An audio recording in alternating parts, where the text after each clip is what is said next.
your head will burst into 7 pieces. स्वर्ग लोक की अप्सराएं जो बेहद ही खूबसूरत और शानदार नर्तिका थी, जो देवताओं के मनोरंजन के लिए इंद्रलोक में नृत्य किया करती थी। तो क्या थी रंभा की स्टोरी, ये हम जानेंगे आज इस वीडियो में। रामायण के अनुसार रावण जब लंका का राजा हुआ करता था तब अनेकों जंग लड़ा करता था, यहाँ तक कि देवताओं से भी जंग लड़ता था।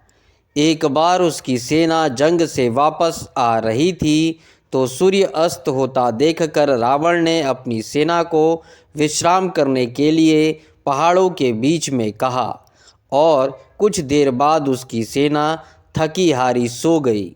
मगर रावण नहीं सोया और वह वहाँ पर भ्रमण करने लगा।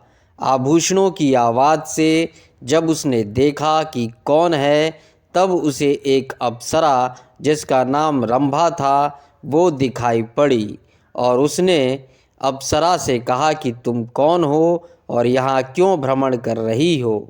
तब उस अप्सरा ने कहा कि मैं रंभा हूँ, तुम्हारे भाई कुबेर के पुत्र नंद कुबेर की पत्नी, और तुम्हारे भाई का पुत्र भी तुम्हारा पुत्र हुआ है, इसलिए तुम अपनी बहू के साथ कोई अनाचार नहीं कर सकते हो। मगर रावण ने कहा कि ये देवताओं का ही विधान है कि अप्सरा का कोई पति नहीं होता है। और रावण ने जबरदस्ती अनाचार रंभा के साथ किया।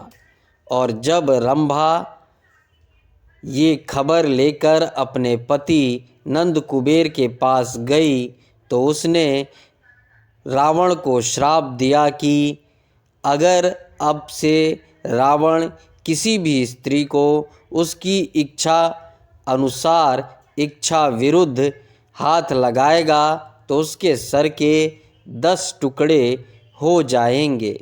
और शायद यही कारण था कि रावण ने उसके बाद माता सीता को कभी भी हाथ नहीं लगाया।